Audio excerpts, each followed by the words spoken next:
Si te gusta este proyecto y quieres apoyarlo, ahora lo tienes más fácil que nunca. Desde 1,49 euros al mes, que es menos de lo que vale una Coca-Cola, puedes hacerte fan en iVoox y ayudarnos a que este proyecto continúe. A cambio, te daremos acceso anticipado a algunos episodios, acceso a episodios exclusivos para miembros y acceso a episodios del archivo histórico que han dejado de ser públicos. Por otra parte, si estás interesado en patrocinar algún episodio, no dudes en enviar un email a futbolbase10@gmail.com. Llega ya el episodio de esta semana. Muy buenas futboleros y futboleras, bienvenidos un día más al podcast de Fútbol Base 10. Me llamo Igor y hoy voy a estar con vosotros para poder dirigir el podcast que nos viene hoy. Hoy con nosotros, para arrojarnos un poquito más de luz, tenemos a un futbolista de la élite como puede ser David Timor, un gran futbolista pasado por equipos como Leganés, Huesca, Girona y actualmente jugador del Eldense. Muy buenas, David. Hola, buenas tardes. Muy buenas. Gracias por estar con nosotros hoy aquí, por contar con nosotros y querer participar, que sé que muchas veces en estas semanas tan ajetreadas, teniendo partidos de por medio y demás, se complica un poco la situación. Así que lo primero, agradecerte el esfuerzo que realizas. Gracias a vosotros por querer contar conmigo para un podcast. Y nada, un placer estar aquí contigo y charlar un buen rato. Muchísimas gracias. La primera pregunta, muchas veces cuando vemos a jugadores de la élite con gran bagaje, estabilidad ya en esos equipos, me gustaría preguntarte un poquito cómo vivís esa situación, esa realidad del día a día, del llegar, del mantenerme, del trabajo. ¿Cómo lo percibís? Bueno, es difícil llegar. Al final creo que hay una estadística que dice que llega uno de cada 1.800. Es muy difícil y una vez estás allí, pues aún es más difícil mantenerse, ¿no?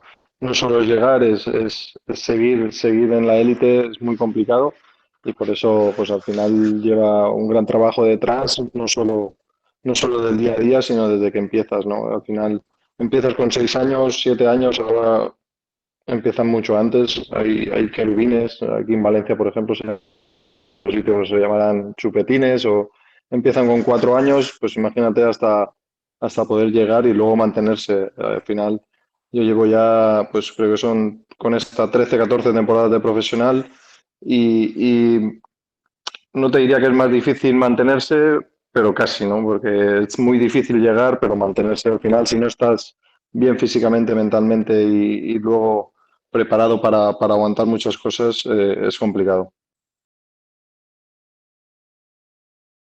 Sí que es verdad que tal y como dices, muchas veces hemos escuchado que ya el hecho de llegar, irrumpir en la élite, no es tan complicado como lo puede llegar a ser el mantener, tener una estabilidad y un rendimiento una vez que llegas a ello, bien por los factores sociales, bien por los factores mediáticos, pero sí que es verdad que el hecho de simplemente irrumpir y llegar es un gran paso muchas veces, porque como bien dices, uno de cada 1.800 aproximadamente, 2.000 jugadores, llegan a ese punto.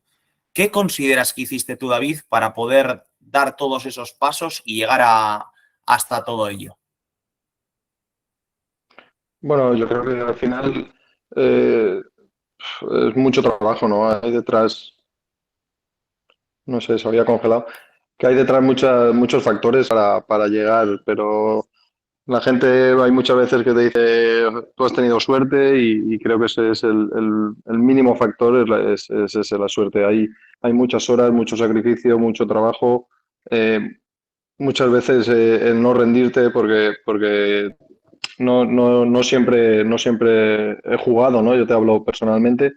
Yo he estado 11 años en la Escuela del Valencia y he pasado por momentos de estar 7 8 partidos sin convocar, querer irme para mi pueblo, para mi casa y en ese momento pues hay muchos compañeros que deciden ese camino, abandonarlo o puedes optar por el otro, ¿no? Por intentar cambiar la situación, seguir trabajando y esperar a que llegue tu oportunidad, tu momento para poder aprovecharla. Y creo que eso es lo más importante, ¿no? Saber aguantar, saber cada fase que te viene, porque como te digo, yo no tuve la suerte a lo mejor que tienen otros de jugar siempre, ser siempre el mejor de mi equipo, pero sí que era constante, ¿no? Yo sabía que para llegar tenía que pasar esas fases, aguantar intentarlo hasta el final. Entonces, he tenido compañeros en el Valencia, muchos compañeros internacionales que al final, por unas cosas u otras, no han llegado a la élite y yo nunca fui a la selección española ni incluso a la valenciana, ¿no? Por ejemplo, llevo, como te he dicho antes, 14 temporadas de profesional. Eh, es la constancia, el trabajo y mentalmente pues saber aguantar ciertos momentos en los que lo abandonarías y dirías, me voy para casa, juego con mis amigos en el pueblo, me divierto y me dedico a otra cosa, ¿no? Pero si de verdad quieres ser futbolista, tienes que pasar esos tramos y esas situaciones que no son tan bonitas como parecen. Sí, parece ser que hoy en día muchas veces protegemos a los jugadores en exceso, haciéndoles ver que no pasa nada, que van a tener minutos, que van a estar. Y sí que es verdad que yo creo que hay que tener ese punto de sinceridad y ese punto de trabajo y honestidad de decirle a un jugador, oye, que vas a pasar por etapas, bien sea por entrenador, bien sea por circunstancias personales, en las que no vas a contar con tantos minutos. Esa gestión emocional se desarrolla en estos equipos de cantera. Antes no había tanto desarrollo y hoy en día se potencia más. Cómo lo ves, David? A ver, yo creo que también es muy importante el tema familiar, ¿no? Yo tuve la suerte o tengo la suerte que mi padre fue jugador de fútbol y cuando tenía esos momentos de querer, de que le decía que no aguanto más, llevo 7 jornadas ya seguidas en la grada, no quiero esto, quiero disfrutar y él es un poco el que me hacía ver pues no era así las cosas, que había que seguir, que había que cambiar, ya te digo, no por circunstancias como tú has dicho, a lo mejor unas veces era el entrenador, otras porque a lo mejor en infantil o cadete yo no había desarrollado como otros compañeros, premiaban a lo mejor otras cosas, la fuerza o otros compañeros que habían desarrollado antes y eran superiores en esa edad a mí, por ejemplo. Entonces los entrenadores pues los solían elegir a ellos antes que a mí, pero él es el que me hacía ver que tranquilo, que deja que tú lo otro, por ejemplo, lo otro lo tienes.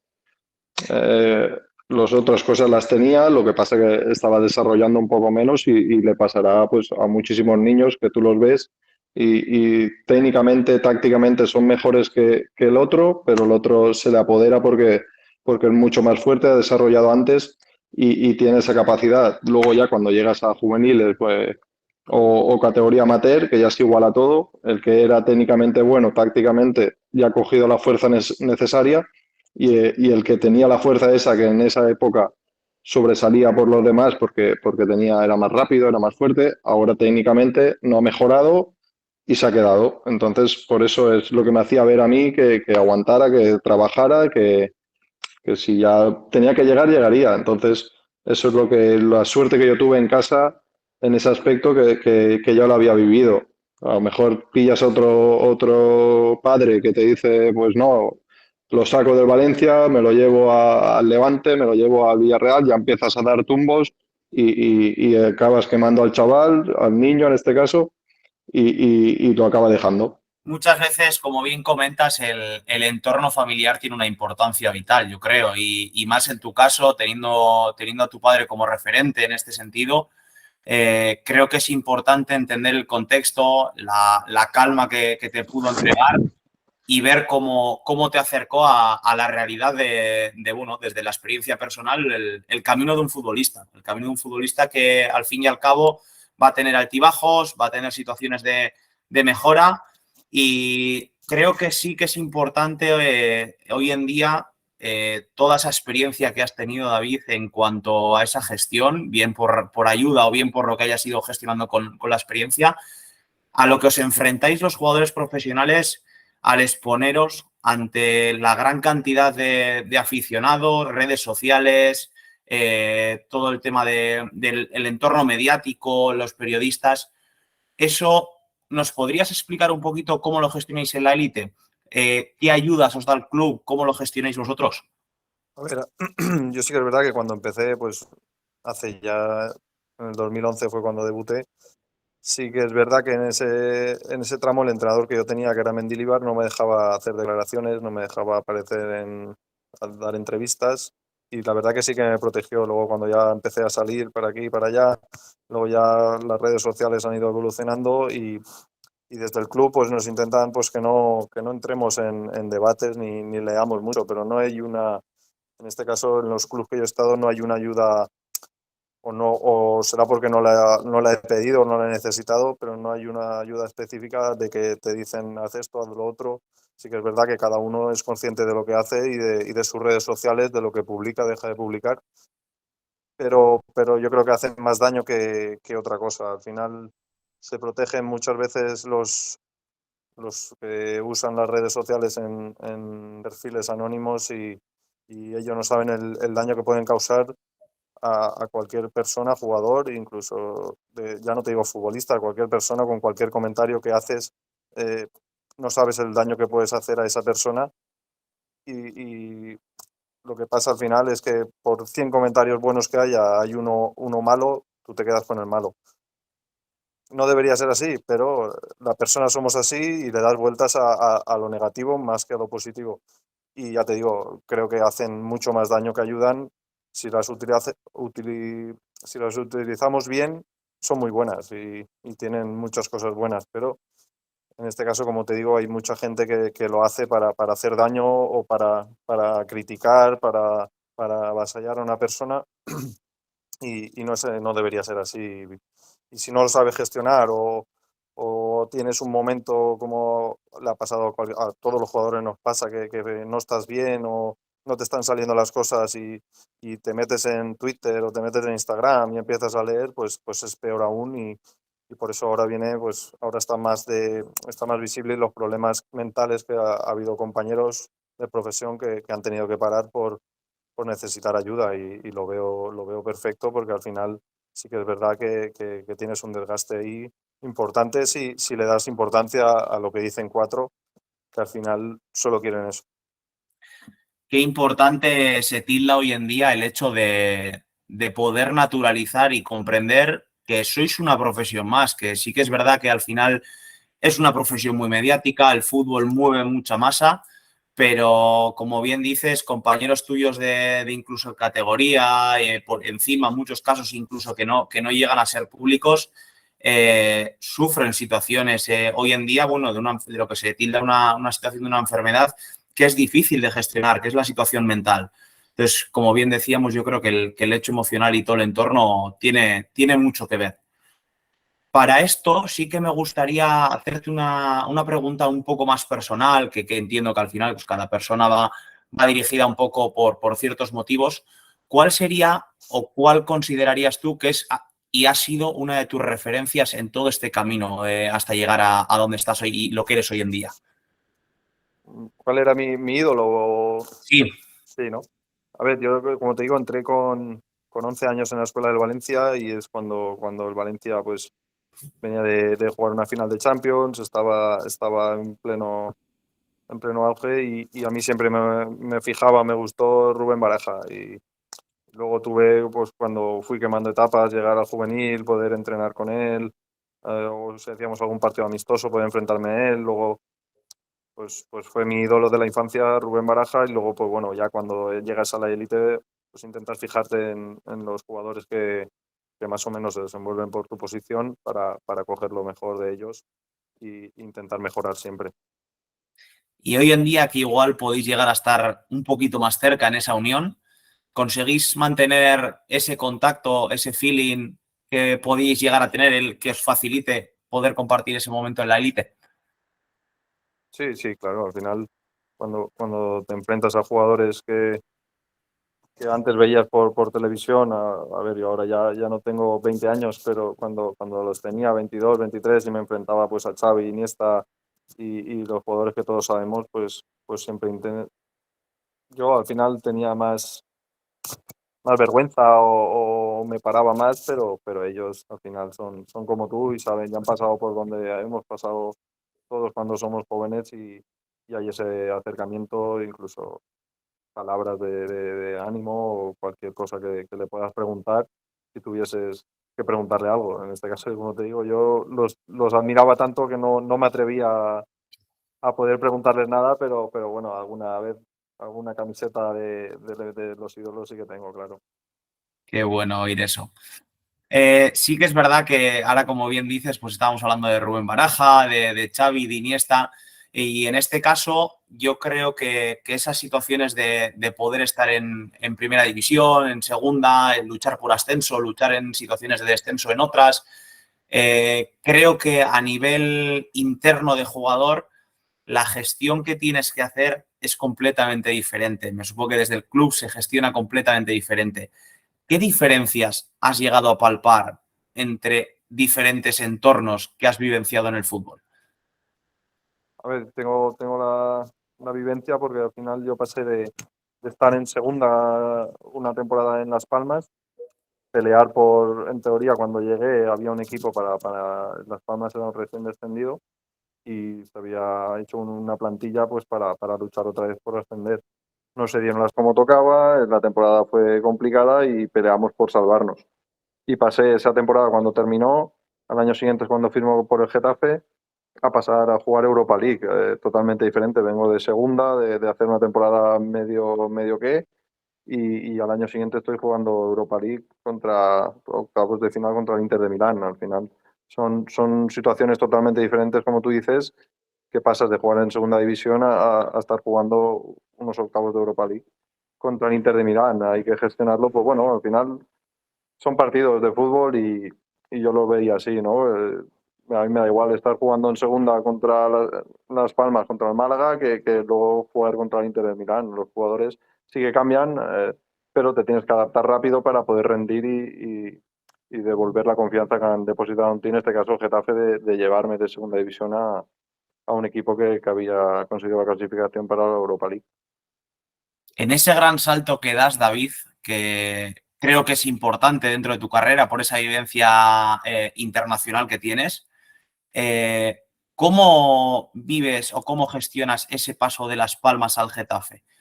¿Quién es el que realmente se interesa en tu figura y cómo podéis gestionar esa situación? Porque me supongo, me explico un poco.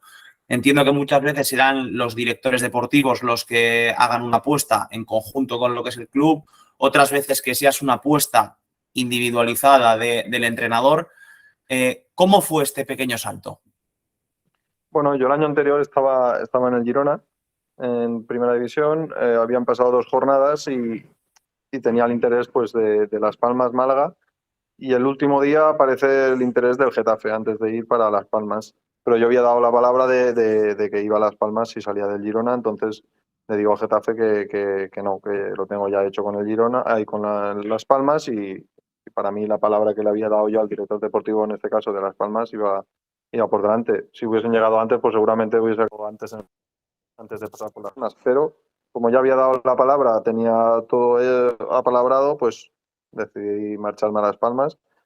Y al año siguiente se da la situación de que el Getafe necesita medio centro, van a firmar a Ndiaye está allí en Getafe los últimos días de mercado, recibe una oferta de Arabia Saudí o de no sé dónde y decide irse para allá, se quedan sin medio centro y vuelve el contacto otra vez de la opción de volver a ir al Getafe, y ahí entonces pues ya es cuando decido que tengo que ir. En Las Palmas también había firmado un contrato de larga duración, el primer año bien, pero el segundo año las cantidades eran elevadas, el club necesitaba salarial por el tema del tope salarial y llegamos a un acuerdo de que si llegaba un equipo de superior categoría yo marchaba libre y se dieron todas las circunstancias buenas para poder acabar en el Getafe. Qué situación, yo creo que más agradable el poder acabar, bueno, de manera cordial con un club en el que, pues bueno, ambos salís favorecidos en esa situación, el club porque necesita esa situación de liberación salarial y tú porque das ese salto. Bueno, pero sí que me surge esa pregunta a la cabeza muchas veces de los jugadores cuando ya estáis en un alto nivel, en una situación, doy por hecho que seguís actuando en una misma o una parecida medida en cuanto a la elección de equipos, pero ¿os guiáis por proyecto, os guiáis por idea de juego, os guiáis por entrenador que se encuentra en el proyecto? ¿Qué es normalmente lo que os hace guiaros? Todo un poco. Al final yo me decido muchas veces por el interés que muestran en ti, ¿no? Al final, si de verdad un equipo te quiere, será el primero en llamarte, o si no es el primero, será el que más insista, ¿no? Y el que más facilidades te dé para tener tu proyecto. Y también te tiene que dejar el proyecto, pero seguramente si tú ves la intención de ellos, que de verdad quieren que estés allí, que vayas con ellos, es porque creen que puede ser una pieza clave en su proyecto. Entonces, yo personalmente me decido con eso. Sí que lo valoramos todo, valoras quién es el entrenador, quién es tal, pero al final yo creo que si el director deportivo te quiere, ellos han hablado antes también y el entrenador habrá dado el visto bueno para que se pongan en contacto contigo. Por lo tanto, una vez ya te llaman y ves que hay interés de verdad y que insisten y que quieren que estés allí, al final para mí es una de las cosas que me hacen decantarme por un proyecto. Estás escuchando el podcast de Fútbol Base 10, el lugar en el que hablamos del entrenamiento de tu deporte favorito. Y hoy en día ya, si no me equivoco, ya una situación con 34 años, ¿verdad, David? Sí. Muchas veces el fútbol parece que evoluciona tanto en el aspecto físico, que se está volviendo una situación tan física de conservación en cuanto a cuidados y demás.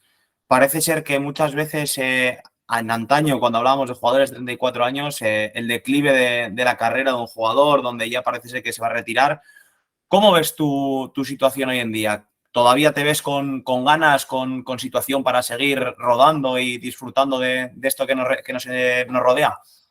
Sí, sí, sí, me veo bien. Al final, en el día a día es cuando te tienes que valorar, ¿no? Si tú al final estás entrenando casi siempre, no tienes lesiones, te cuidas y físicamente te encuentras bien, cada vez hay más compañeros que vemos jugando con edades que antes llevarían ya 4 o 5 años retirados, como tú dices.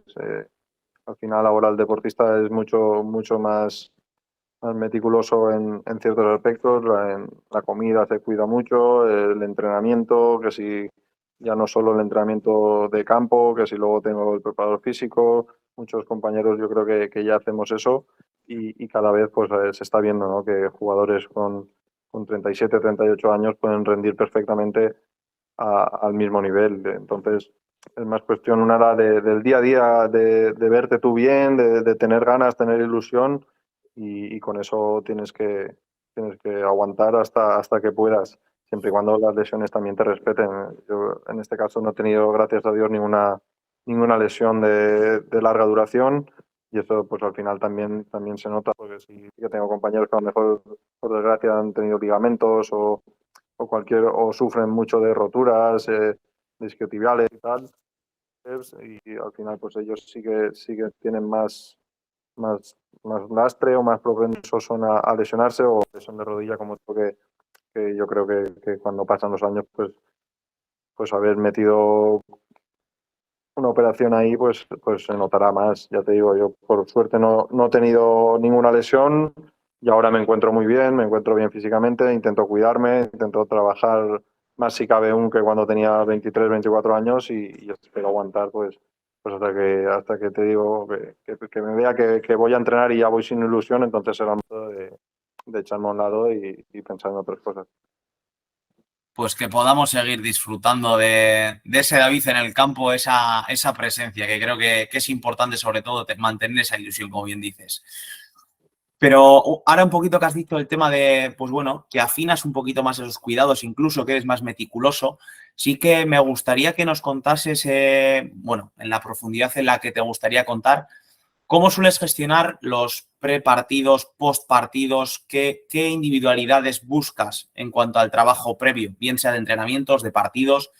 ¿Qué necesitas? A ver, yo ahora los clubs han mejorado muchísimo también y dispones de nutricionista que está al día a día, te dice lo que tienes que comer antes del partido, durante el partido, el descanso, después del partido para recuperar mejor. Y luego tenemos el preparador físico, que es el que se encarga durante la semana de medir las cargas y un ayudante del preparador físico, que es el que está en el gimnasio, que te dice, pues, haz este trabajo de prevención, haz este trabajo para mejorar esto, para mejorar lo otro. Y ahora mismo los cuerpos técnicos, cuando vas por ahí, parece que viajen más de cuerpo técnico que de jugadores, ¿no? Hay muchas veces que ves un cuerpo técnico, pero todos son necesarios. Al final de todos necesitamos que estén y para rendir mucho mejor.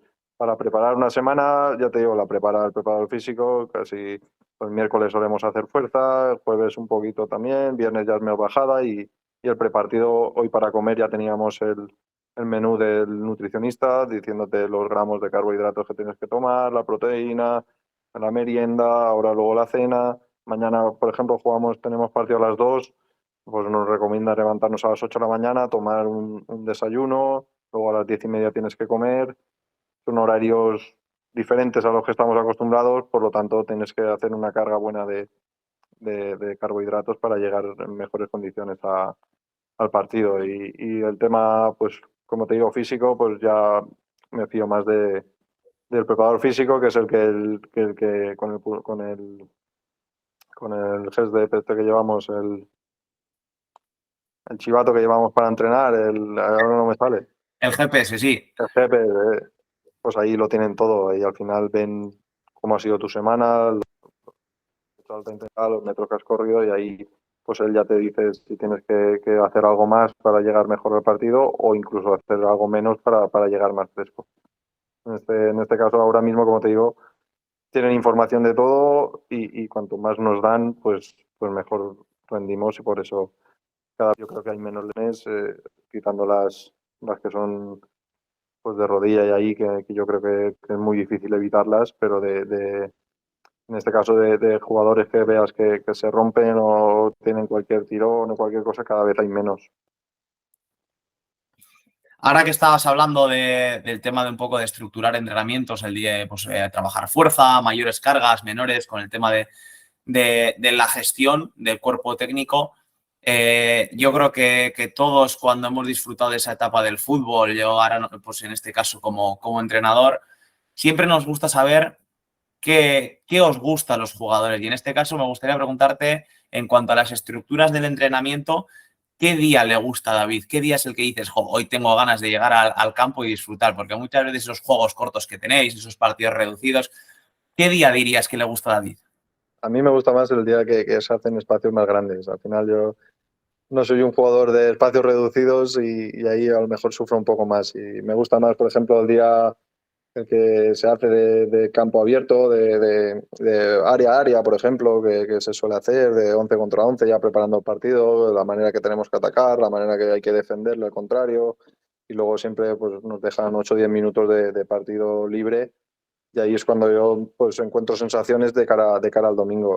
El día antes se suele hacer los reducidos, que trabajas un poco más de fuerza y así.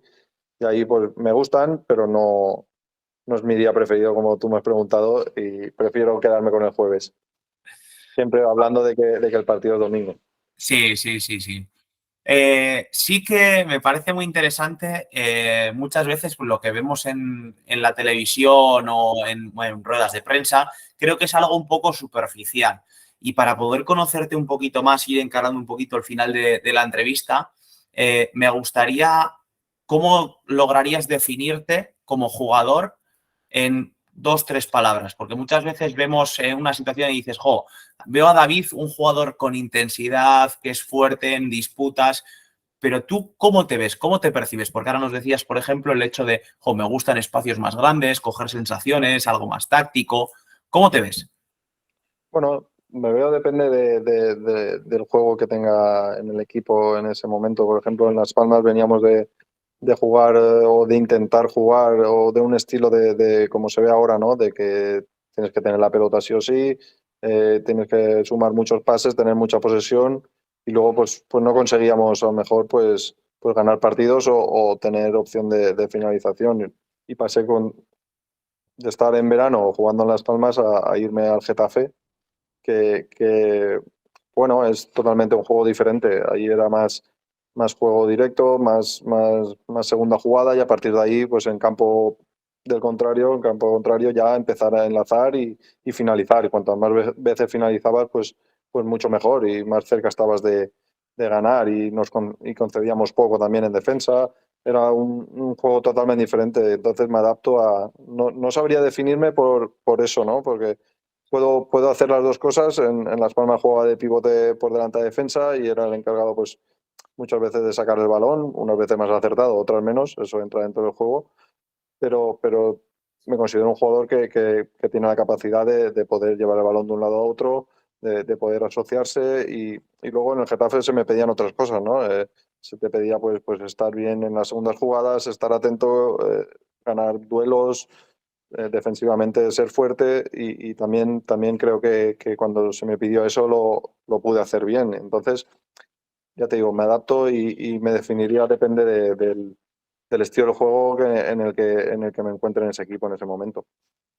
Bueno, creo que es algo muy importante lo que estás diciendo, bien para jugador en este caso como tú en la élite, o bien para ese jugador que viene de formarse en toda esa trayectoria y tiene ese rol tan polifacético de, bueno, poder manejarme en un estilo un poco más combinativo, como bien decías, en Las Palmas, o un juego más directo como puede ser en el Getafe, disputas, segundas jugadas y saber ubicarse muchas veces. Entonces, creo que tienes lo más importante, que tal y como te defines, que es esa polivalencia de poder aparecer en ambos estilos de juego, que hoy en día yo creo que muchas veces se nos limita a los jugadores a ciertas casillas, a ciertos perfiles, y creo que es lo que se va perdiendo muchas veces, pues, o ese extremo que te juega el uno para uno, o esas situaciones que, bueno, pues son diferenciales. Sí, sí, como tú dices, ahora parece que el que no juega al fútbol como jugaba el Barça de Guardiola, pues no juega al fútbol, y al fútbol hay muchas otras facetas o muchos otros momentos en que se tiene que utilizar otras cosas o otras opciones para poder generar lo que tú quieres. Al final, cada equipo tiene unos jugadores y te tienes que adaptar a los jugadores o al tipo de jugador que tienes. Yo no puedo jugar a fútbol a lo mejor con jugadores que son más, como tú dices, de uno contra uno, rápidos de ir al espacio. Pues si les pido asociarse, pues seguramente no saque el rendimiento que quiero de ellos. Pero ahora parece que el que juega mejor dos balones al espacio ya juega al pelotazo, o el que juega segunda jugada ya no juega nada, como se le critica muchísimo al Getafe en este caso. Pero ahí están los resultados. Al final el fútbol vivimos de los resultados y el entrenador vive de los resultados. Y al final, si no ganas, vas a ser malo, y si ganas, da igual el fútbol que hagas, que todos van a querer ver ese partido. Entonces, son partidos diferentes. Está claro que a mí me gusta ver todos los estilos. Me gusta ver el Barça cuando empieza a jugar a fútbol, pero que no haga una posesión de mentira en su campo. Si haces una posesión, tienes que intentar atacar, se trata de atacar. Y me gusta mucho ver al Getafe porque, aparte de que he jugado allí, he tenido a Bordalas de entrenador, me gusta mucho y es respetable todas las opciones.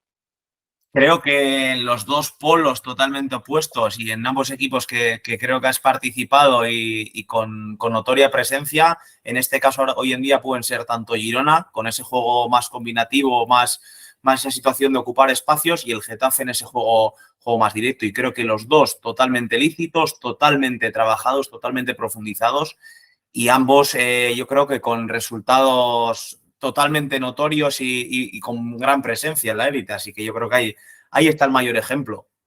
Correcto, correcto. Ahora estamos viendo el Girona que de verdad que es uno de los que mejor juega, porque aparte de tener la posesión, ataca, hace un fútbol atractivo, gana los partidos pues 4-2, 5-2, ¿sabes?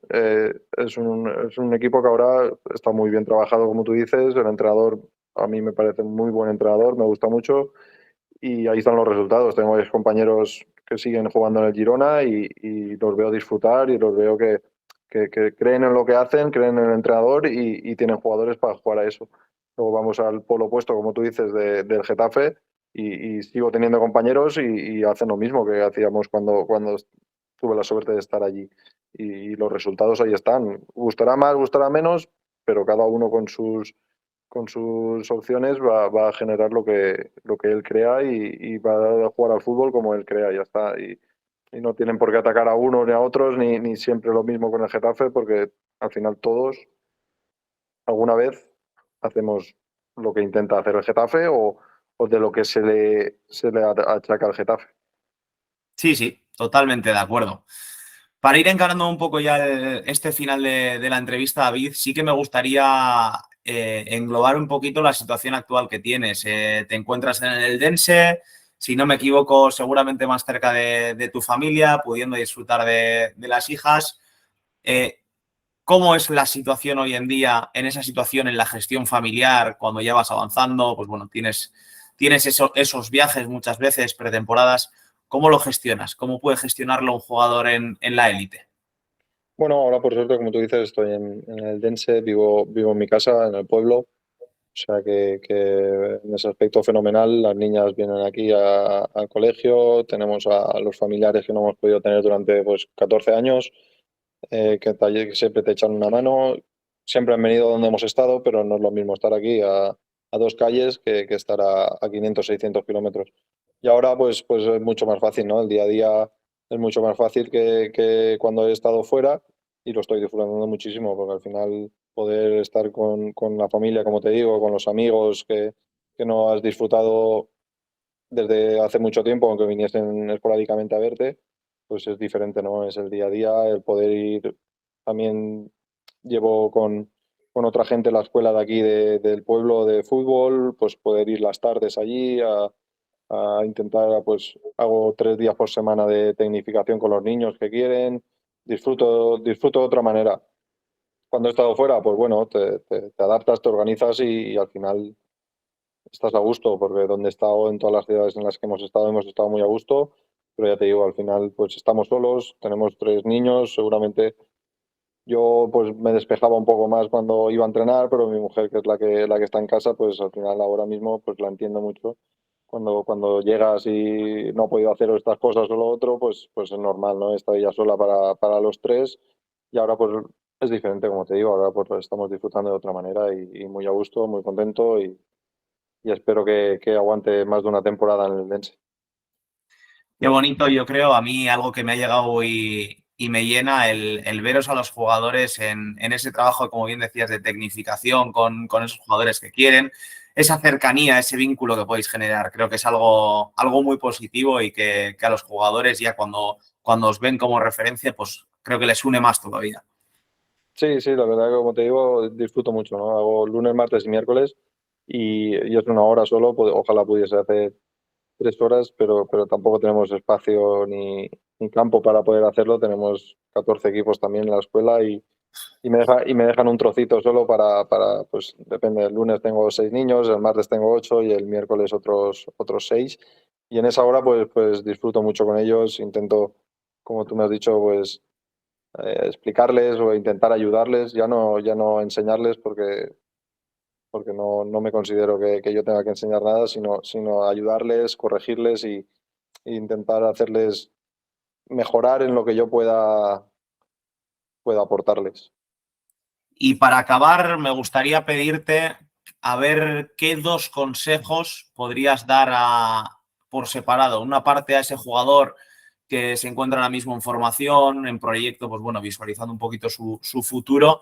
¿Qué consejo le podrías dar a ese jugador en ese camino y en esa experiencia? Y por otra parte, ¿qué consejo podrías dar a ese entrenador que se encuentra siendo formador de, pues como bien decías, de los chupetines, de jugadores más jóvenes, para ayudar a que ese jugador progrese de la mejor manera posible?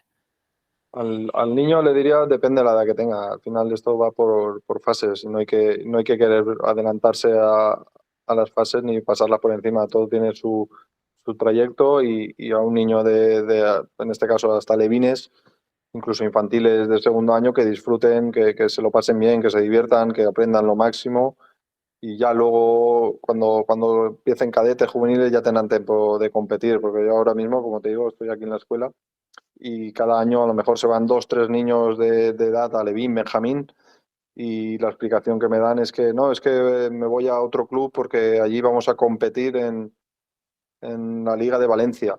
Y digo, pero si tienen 7, 8, 9, 10 años, competir ya tendrán tiempo de competir, ahora no tienen edad para competir aún. Están metiendo ya un exceso al niño de tener que ganar siempre en una edad que está en edades para disfrutar, creo yo, ¿eh? Y lo que le diría al niño ese de 7, 8, 10 años, que disfrute, que se lo pase bien, que mejore, que vaya a entrenar cada día con alegría y que los partidos disfrute también, que dejen de lado el resultado y que vayan a aprender y a pasárselo bien.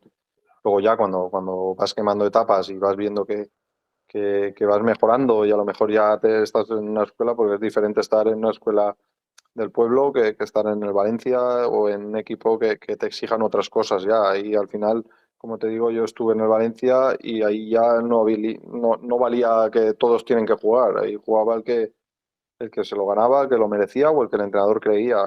En la escuela, por ejemplo, que llevamos nosotros es diferente. Yo tengo dicho a los entrenadores que todos los niños tienen que jugar.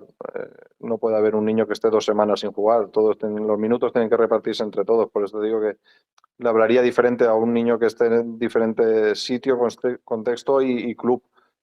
Pero al final, que el que quiera de verdad, que hay muchos momentos que tienes que aguantar, que trabajar y no agachar la cabeza, no rendirte y trabajar por lo que de verdad quieres, que quieres, igual que quieres tú, quieren otros 1000 niños, que no es fácil, pero que si insistes y de verdad le pones el empeño y el trabajo y lo que ahí es necesario, tendrás tu oportunidad. Y al entrenador formador, pues bueno, que dejen a un lado los resultados y que se centren en que el niño se divierta, que le enseñen lo máximo que pueda, que hay diferentes niños, que cada niño es un mundo, que no le puedes pedir lo mismo a todos los niños, que seguramente hay más niños que van más avanzados, a otros que les cuesta un poco más, pero que intenten que mejoren todos y que, ya te digo, que el resultado lo dejen a un lado, que disfruten y que de verdad que los niños vayan a gusto a entrenar y que se les vea que disfrutan en el campo, haciéndolo mejor o peor, porque ya te digo que hay diferentes etapas, o un año te toca un equipo que llevan 2-3 años jugando juntos y disfrutan más, otro año que te vienen 10 niños nuevos y vienen a lo mejor que no han jugado fútbol nunca, pero tienen ilusión y la ilusión de un niño está por encima de todo y lo que tiene que hacer el formador, educador es intentar pues que el niño disfrute, que aprenda lo máximo y que cada vez vaya mejorando y que tenga ilusión por jugar a fútbol. Creo que defines a la perfección los valores que muchas veces se intentan promulgar con ellos en el fútbol formativo y muchas veces se nos olvida cuando nos metemos dentro del verde, porque creo que, pues bueno, en ese fútbol formativo se nos ciega la vista con el hecho de los resultados y creo que en eso hemos mejorado a nivel futbolístico, pero creo que todavía tenemos una mejora ahí y bueno, poco a poco yo creo que irá avanzando y seguramente llegaremos a todo ese desarrollo. Correcto, así es. Como tú dices, hemos mejorado. Tenemos mucho margen de mejora aún, sobre todo los padres, porque los niños al final ellos van a divertirse, a jugar, pero yo creo que es más de detrás los que les meten o les metemos, me incluyo porque yo soy padre también, no creo que haga lo que yo no quiero que hagan los otros padres, pero bueno, nunca digas nunca. Entonces, les metemos una exigencia por encima de lo que hay que exigirle a un niño de 7, 8, 10 años en el momento que está para disfrutar y para divertirse con los amigos. Pues nada, David, desde aquí, desde el podcast, desde Fútbol Base 10 y yo como en este caso entrevistador, darte las gracias por compartir este pequeño momento con nosotros, que sé que es muy complicado, como hemos dicho antes, para vosotros poder sacar estos momentos cuando tenéis momentos individuales para la familia. Así que darte las gracias de corazón y desearte lo mejor en todo lo que nos queda de etapa, que espero que nos podamos ver de nuevo y que sigas conquistando, pues bueno, todos los campos, todas las situaciones y vaya lo mejor posible. Nada, un placer, muchas gracias a vosotros por querer contar conmigo y nada, que no ha sido ningún esfuerzo poder estar con vosotros, porque al final yo creo que hay tiempo para todo y agradecido por querer compartir este rato conmigo e intento pues ayudaros y que os vaya de la mejor manera posible. Muchas gracias. A ti, David. Nada, dar de igual manera las gracias a todos los oyentes, recordarles que seguiremos trabajando una semana más para poder seguir trayendo algo de luz desde los diferentes ámbitos del fútbol, que cualquier duda que tengáis, consulta que nos queréis transmitir, nos tenéis en redes sociales, que nos sigáis en las mismas y si este podcast te ha gustado, te recomiendo que le des al like y si no nos sigues todavía, por favor suscríbete, que seguramente traigamos más noticias. Muchas gracias. Hasta aquí este episodio de Fútbol Base 10. No te olvides de suscribirte al canal si todavía no lo has hecho y darle like si te ha gustado el contenido.